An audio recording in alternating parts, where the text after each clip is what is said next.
right. Welcome back to the 4th Battalion podcast, The Crucible Calls. Unfortunately, today we won't be joined by my co-host, Cadet Joe Brown. He's got a test he's currently taking.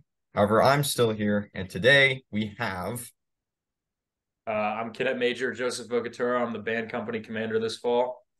And I'm Cadet Captain Dragan. I'm the drum major for the Heidi Tidies this year. On today's podcast, as you can see, we've got some higher-ups in band company, unique here to 4th Battalion. And I just want to start with a few questions since you guys, being seniors, you're one of the last classes to have experienced COVID and its full effect. On the topic of specific to the Heidi Tidies, of course, what sort of challenges did that bring in terms of things like marching or the size, sound, complexity, anything like that? But we'll sort of start with the marching itself, because that's one of the things that, of course, our company is known for. You want to start, DM? Yeah, so I think since COVID started, the marching has come a long way. I've seen it really come alive since we first got here. The way that our practices worked back in COVID, we were required to remain at a double arm interval, which made our key aspects of cover and guide sometimes very difficult when we had to march as a band. And also we didn't get to perform as often. And so the marching wasn't as much of a priority back during COVID. But since the restrictions were lifted, we've really seen a significant improvement in our overall guide and cover and our marching in general during practice. And it really centered back on the details that make the Heidi Tidies marching so famous and what we're excellent at. Yeah. I was going to say, along with that, like the sort of the lack of turnover that kind of happened, because that senior class that we never met, the class of 2-0, they kind of got cut off before they had a chance to really pass the reins off in an effective way to class of 2-1. So a lot of things that, had been passed down generation to generation kind of died right there. And it's been an uphill battle since then to sort of bring that back to the band. And sort of more of a personal question, since I myself am in band company, and I'm curious for my sake, what was it like during new cadet week for you guys or even band practice freshman year, trying to learn all this at things like double arm interval, masks I know that you guys were wearing, which is still, I don't even know how that worked. It's almost funny to think about it. So one of the well-known commands that we do when we're preparing to play some music is the instruments up, instruments down. And back when we had to wear masks outdoors, there was another command added called masks down and masks up, as well as the instruments up and down. It's almost funny to look back at it now, since that it feels so foreign, having been away from that for the past 2 years since 2020. But I always thought that was interesting. Yeah, it kind of detracted, I think, from the experience as a whole. Like when I signed up, I fully knew what I was getting myself into. Like I wanted to be a part of this organization. I wanted to be a part of a very dedicated group of people. And, the fact that like the primary mission of going to performances and going to football games was really not even on the radar. We didn't even know if we were going to get that when we were sophomores. We didn't know how long COVID was going to last or anything. It kind of made it feel, I don't know, make believe almost, if that's the right term for it, right? Like there was no mission in the near future that we could see putting all this work to. And, the upperclassmen that were training us at the time did the best that they could to sort of keep that going. But, there's only so much you can do when there's no end in sight. So I'd like to add on to what Cadet Major Vocaturo there said just now. The upperclassmen at the time, the seniors that were leading the band, they were doing the best they could with what they had. So I don't want to take away from the leadership that they provided to us, but it was unfortunate for them at the time that they were significantly held back with what they were allowed to do at the time. But I think we still were able to put together a successful band and learn a lot of the traditions that it meant to be a Heidi Tidy, even during such a difficult period during COVID. And sort of adding on to that, I know that I was still in high school when you guys were going through COVID here with the HTs, but there does seem to be just a black void somewhere in my memory during COVID times. It just, I don't know if I want to push it out of my memory. You guys seem to have been expressing sort of the same interest, but none of us like to remember that time. However, it is interesting some of the things that you guys had to think up and do in order to go on with that. Because as Cadet Major Vocaturo always likes to say, the band marches on. And that's exactly what you guys just did. During that time, though, you guys were still a part of 3rd Battalion, correct? Because 4th Battalion was just restarted last year. So what was it like? I know that once again, it was during COVID, but what were some of the differences it was like being a part of 3rd Battalion as opposed to 4th Battalion now, if there was any?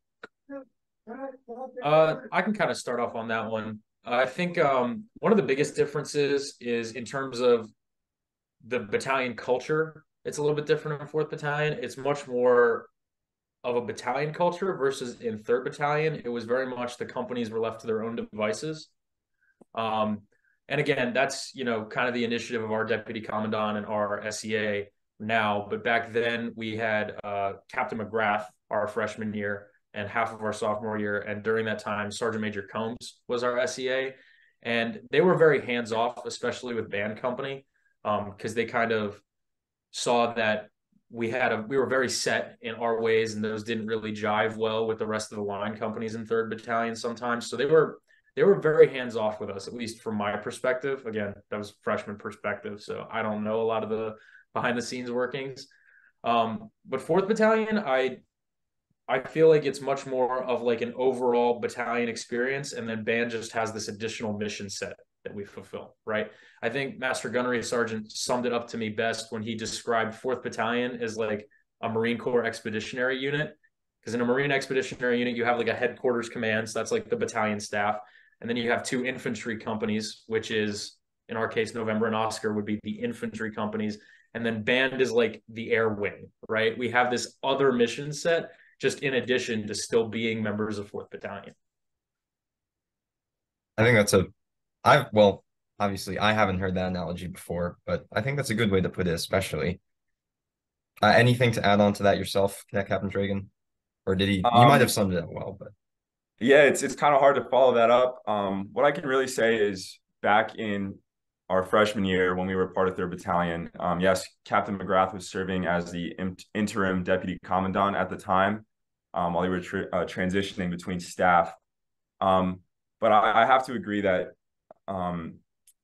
at that time, looking at it through freshman eyes, it's pretty difficult to notice those differences at the time. You're just kind of doing your thing. You're just part of it.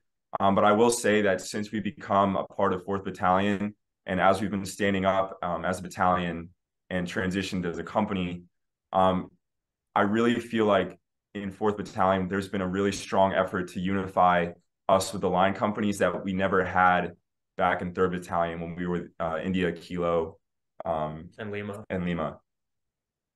And for a little bit, Mike too, because they stood up Mike while we were still in 3rd Bat. So there was a year there where there was a total of like 6 companies in 3rd Battalion alone because the band was still split. Oh, that's right. The bands. I might write down a question about that because I had forgotten about that. However, one of the things I'll stress, and this is not just because this happens to be the 4th Battalion podcast as well, but one of the things that I noticed as a freshman, and I'm noticing more now, is there's been a lot of effort to have a battalion identity as well. It's not just 4th Battalion, move on, and companies do their thing, as you said. They have a lot of symbols that they've tried to make and bring to the table. There's a lot that they're doing with the whole their motto and forge the future and whatnot. And it was just cool to me, at least last year, especially from that more fresher freshman experience that I have, to see something new, trying to birth new traditions. And that was an interesting year to be a part of, I think, at least once again, in my opinion, on the matter. Now, COVID, it sucked, as we covered, but I know you guys have some plans going forward. I know you guys have big aspirations for the band, and I know some of it is a bit of a surprise for the military appreciation game, but is there anything you'd like to possibly reveal to anyone that might be listening or watching about sort of the things that you want to see the band do going forward and how you want to recover from the effects of COVID? Yeah, so I can speak a little bit on that. Cadet Major Vocaturo talked about it during our battalion introduction, our battalion welcome several weeks ago during Core Lab, along with his command philosophy. But one of our primary goals this year is a return to some of the higher levels of marching that have that were kind of lost after COVID because we weren't able to actually perform those types of marches. So for those who aren't in band company, there are usually there are three types of drill.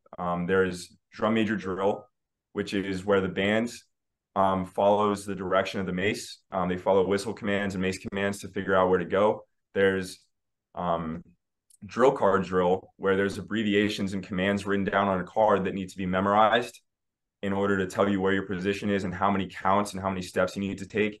And then there's also dot drill, which is just a position on the field, and it doesn't matter how many steps it takes to get there. But one of the Heidi-Tidy's primary types of drill, in which we really have the freedom to do some really cool things on the football field, is drill card drill. And so in the past few years, it's really mostly been drum major drill as we've been trying to transition forward and recover from COVID. But one of our goals this year is to really bring back that high level of performance at our football games using drill card drill. It takes a little bit more time to practice and learn and rehearse, and it takes a lot more memorization, but you're able to do some really, really neat symbols on the field. You can really get the band in some cool looking positions. And I'm really excited for us to do our first drill card drill at the upcoming military appreciation game. And just sorry, Major Vocaturo, but I do have, look at that, my drill card right here. If everyone can see what that's supposed to look like and all the different movements on there. It has been fun though. And I'm looking forward to revealing it myself as well once we get next week. Next week. There you go. Can I Major Vocaturo? Yeah, I was going to say, kind of coming off that, and you briefly touched on it too, is that, being able to do more complex things and put on a good show is a lot of fun for the performer, right? I remember I was in high school marching band. When we put on a really good performance, there was no feeling of excitement like that. And it takes a lot of work and memorization. And I think once people see the product of that and they're like, wow, I'm a part of something really cool, their buy-in to band company is going to explode. And that was one of my primary goals coming in as the commander, was to sort of, remind the Heidi-Tidies of what our mission is as band company. And like I said, our primary mission is to represent the core of cadets on the marching band field before football games. And, to get people excited about that, I think this is a great step in the right direction. It's definitely a huge challenge. And I'm not in the marching block because I stand off to the side now, but still I can see from our members already that when they do a run at practice and they get really excited about how well it's starting to come together, that's great for me to see as the commander. And it makes me really proud that this is my company. And, Cadet Captain Dragan has been doing such a good job with his team of getting people excited and putting on good performances. I really think it's a great step in the right direction. So, sorry, you mind if gotcha. Cool. I even wrote on the door card, some people. However, on top, you mentioned before, you were getting a lot of gratification as the CO and as the drum major, seeing this all come together. And admittedly, last year as well, all the drum major drill, since it was new for me, because I did high school marching band and we didn't do anything like what I've done during my time in the HTs yet. Because of that, because it was new, I had a lot of fun with it. Now, since I've done it for a year, the thought of having to do it all again this year, at first I was worried that it was going to start to feel samey. However, now that we're implementing the drill card drill now, I'm getting excited again. And I'm starting to feel that push to go, hey, this is going to be a really cool year. And I hope going forward that feeling continues, which I think it will, especially since you can be a lot more creative, as you said, with the drill card drill. Now, sorry, trying to find my questions that I wrote down. There we go. So band company is obviously the largest company right now that we have in the Corps, and it's got a lot of different time commitments to it as well. As such, would you say that there's any unique challenges to having to be a part of the band as upper leadership specifically? Like some of the things that you have to do that you think sometimes either go unrecognized or that people don't talk about enough that you'd like to be able to share here? Because this would be the time to do it. I think to sort of start off on that one, a lot of the so like we put on a show at pre-games and we go to parades and we'll play like pep tunes at women's basketball games and stuff like that. And people see that final product, right? But what a lot of people don't recognize is the hours and hours of practice that every member of band company puts in each week, right? And that can start to be a drag on people when we have a lot of people that are engineers with really high academics or STEM majors with really high academic schedules. And we're all in the course. So we have the additional responsibilities of, like morning formation, even you could add on to that. And then you add on top of that, a lot of us are in ROTCs trying to commission as officers, which comes with it a whole new set of requirements and objectives that we have to meet in order to graduate and commission.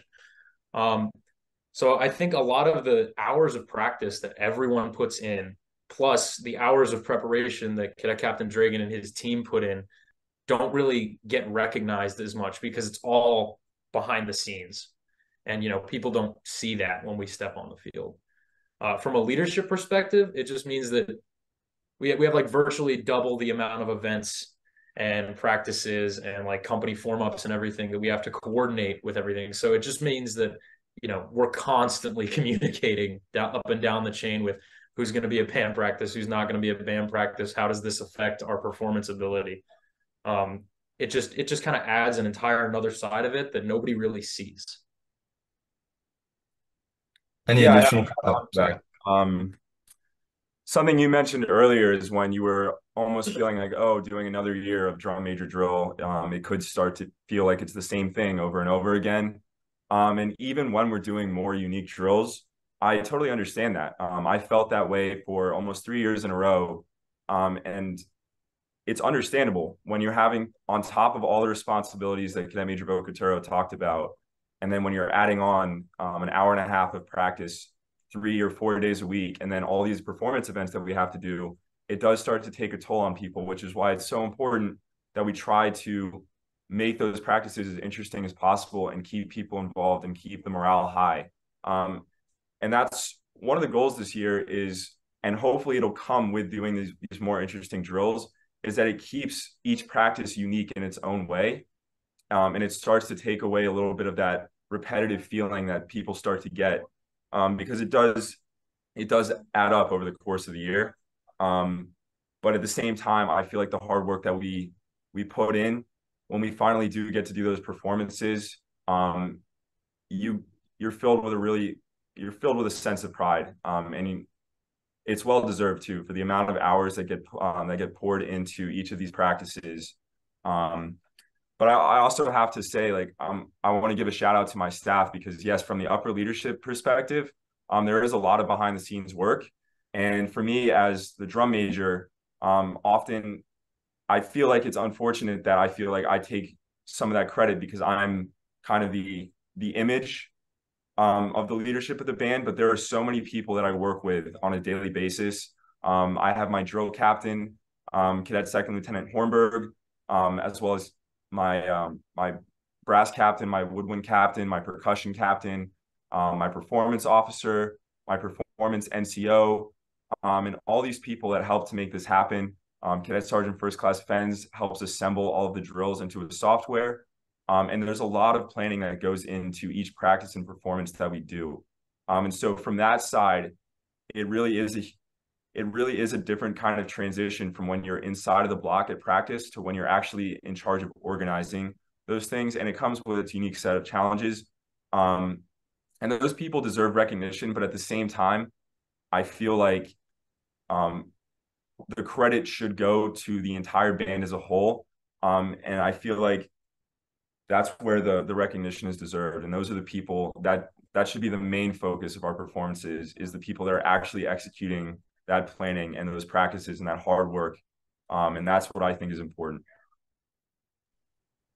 Sort of on topic, trying to transition from what you had mentioned. You guys are still both here as members of the band, but like you said, we have tons of performances. A lot of people have really tough majors, academic commitments, ROTC commitments, and band can sometimes feel like just another time sink. Was there ever a time that you can remember, though, whether it was freshman year all the way up through being an upperclassman, that you thought to yourself, man, sometimes I would rather just be a different company, or that you even had thoughts of just dropping band in general? And how did you push past that and live to see another day as part of the Heidi Tidies? I think I'll start with that one because I think it especially applies to me. So I joined the Heidi Tidies not really sure that it was something that I wanted to do.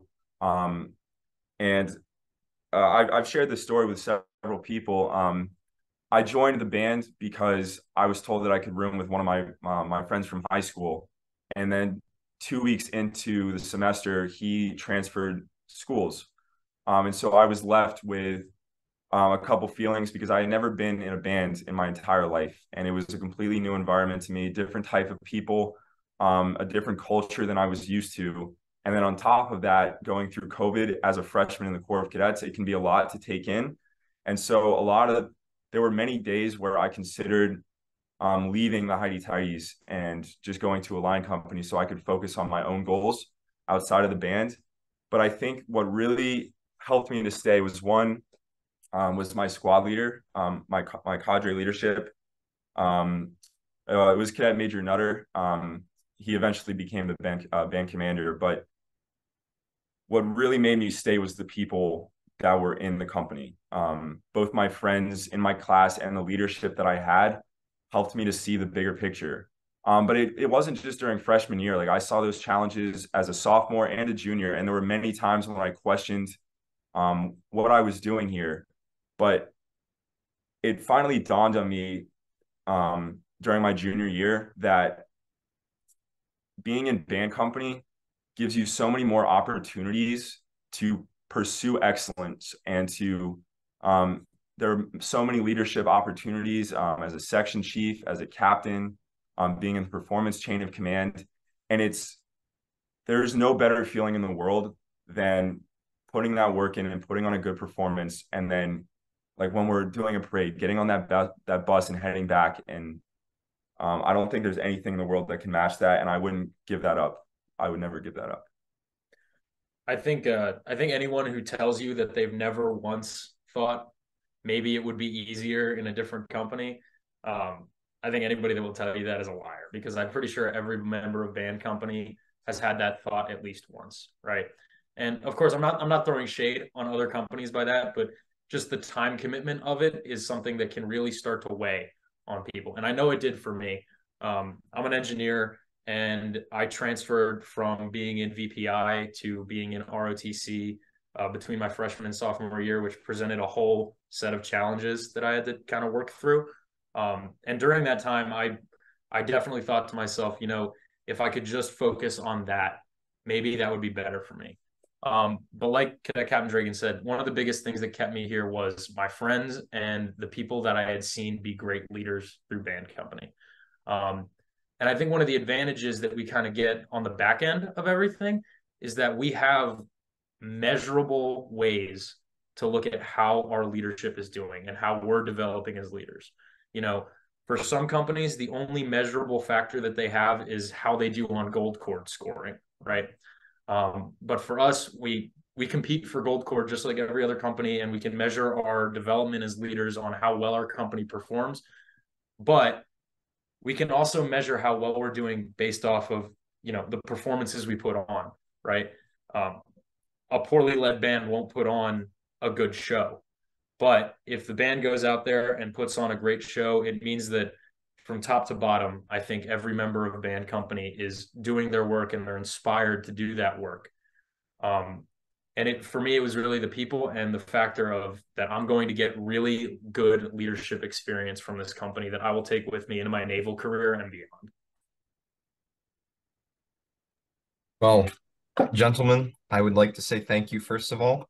We're wrapping up now with the podcast, but all the answers that you guys gave, all of that, I appreciate it from my perspective as being a member of the band. And for anyone that does end up watching this podcast, I understand it was a bit of a band heavy one with no co-host to balance it out.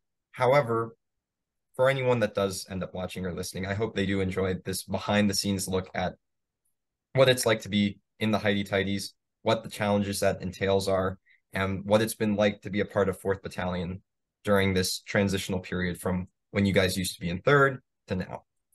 Next week, we hope to have on the November and Oscar leadership in order to tell us the challenges of what it's like to have completely new companies and trying to forge new traditions, and what it's like in general being a part of 4th Battalion for them as well, relegated to Upper Quad Hall North. But for you two, once again, thank you so much. And I hope you guys have a nice rest of your day. Thank you. Thank Anytime. you.